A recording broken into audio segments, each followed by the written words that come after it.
Satuan Tugas Tim Penyelidik Formula E KPK telah melakukan gelar perkara pada Rabu 28 September 2022. Hasil gelar perkara tersebut menunjukkan bahwa kasus Formula E belum cukup bukti untuk dilanjutkan ke tahap penyidikan. Namun Firly Bahuri tidak merasa puas dengan hasil tersebut. Ia bersikukuh meminta untuk Anies Baswedan segera ditetapkan sebagai tersangka atas kasus dugaan korupsi Formula E. Tanggal 1 September muncul berita di koran Tempo menuduh Firly bermanuver untuk menjegal Anies mengenai Formula E. Lalu pada tanggal 3 Oktober dilakukan deklarasi pencalonan Anies sebagai capres dari Partai Nasdem.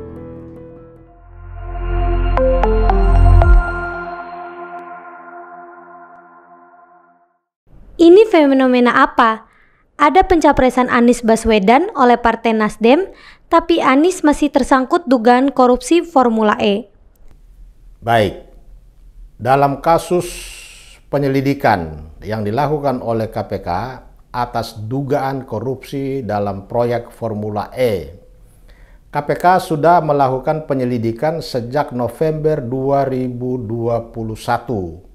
Artinya penyelidikan ini sudah hampir 1 tahun jalan. Dan KPK juga sudah melakukan pemeriksaan terhadap sejumlah pihak, ya, termasuk Ketua DPRD DKI Pak Edi Prasetyo, ya, selaku Ketua DPRD DKI. Kemudian Anies Baswedan juga pada tanggal 7 September kemarin diperiksa oleh KPK, ya, dalam rangka penyelidikan. Artinya selama ini proses penyelidikan terhadap kasus Formula E berjalan secara normatif sesuai dengan mekanisme yang berlaku di KPK.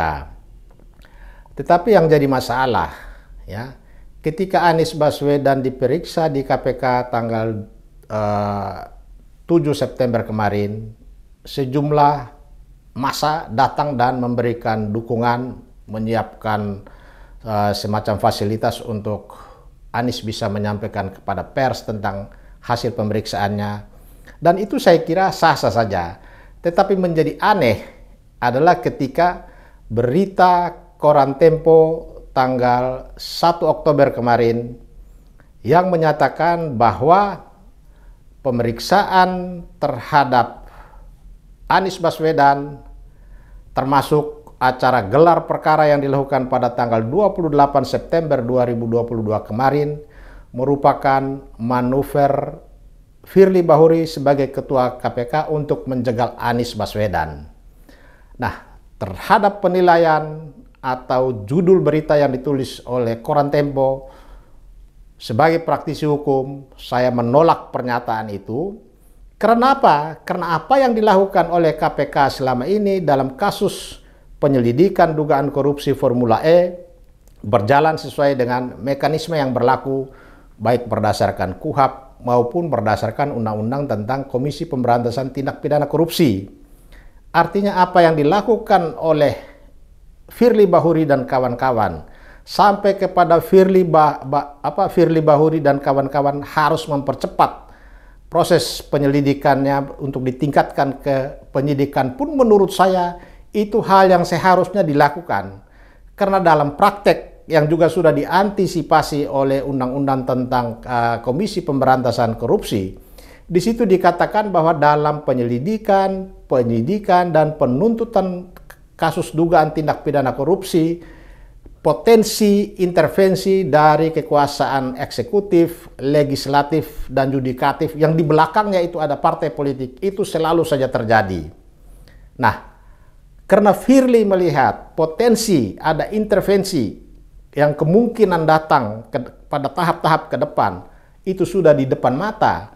Maka kalau saja Firly Bahuri mendesak supaya terhadap Anies Baswedan atau terhadap penyelidikan Formula E harus ditingkatkan kepada tahap penyidikan untuk mencari bukti dan menetapkan siapa sebagai tersangkanya, saya kira itu hal yang seharusnya terjadi dan patut dilakukan, dan kita harus mendukung langkah KPK.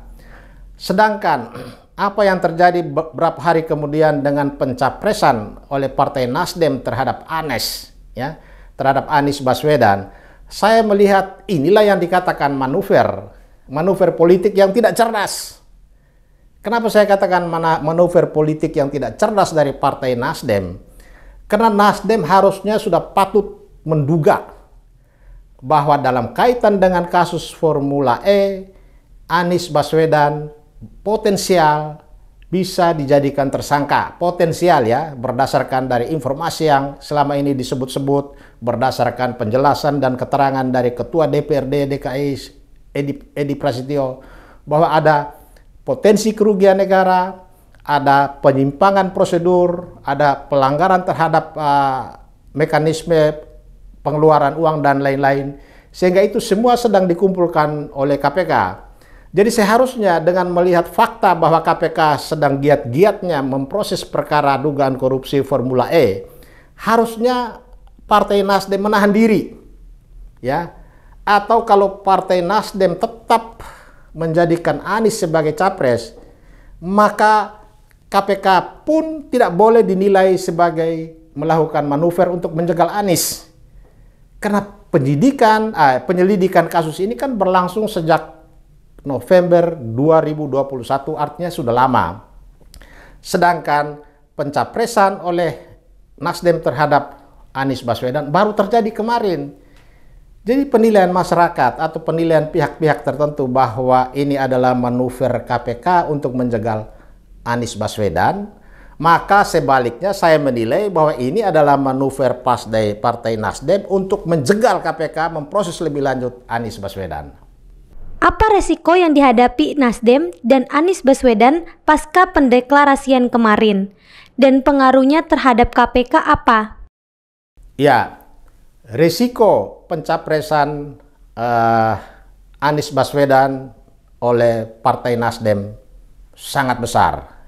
Kerugiannya atau mudaratnya sangat besar manakala hasil penyelidikan ditingkatkan ke penyidikan dan Anies Baswedan ditetapkan sebagai tersangka. Dengan ditetapkan sebagai tersangka nantinya seandainya ini terbukti, maka manuver Nasdem mencapreskan Anies Baswedan itu adalah merupakan sebuah pekerjaan yang sia-sia. Ini adalah merupakan langkah tidak cerdas dan ini adalah politicking. Karena seharusnya Partai Nasdem sebagai partai nasionalis, dia harusnya melihat sosok Anies Baswedan apakah sudah tepat. Sementara selama ini posisi Anies Baswedan dilabeli sebagai capres yang di belakangnya itu pendukungnya itu banyak dari kelompok-kelompok yang anti terhadap kebinekaan, ya, kelompok intoleran juga banyak di belakang, sehingga ini sangat berisiko bagi Nasdem. Bagi Anies juga berisiko, karena niatnya mungkin dalam hati untuk menjadi pemimpin nasional, tetapi cara masuknya saja sudah tidak tepat, maka ini akan menjadi sia-sia. Dan ini pelajaran yang sangat penting dalam proses Pilpres ke depan, karena sebetulnya antara partai mengusung calon presiden dan KPK mengusut kasus korupsi yang kebetulan disasar adalah orang-orang yang namanya disebut-sebut sebagai capres, ini kan tujuannya kan baik dalam rangka menghasilkan pemimpin nasional yang bebas dan bersih dari KKN. Itu saja intinya.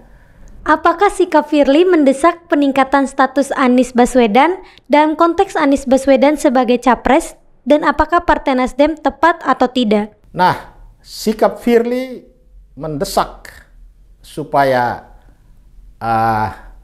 tahap pemeriksaan dari penyelidikan ditingkatkan ke penyidikan, itu adalah langkah yang tepat. Kenapa? Karena selama ini pekerjaan KPK dalam mengusut kasus-kasus korupsi itu selalu berjalan tepat waktu, ya.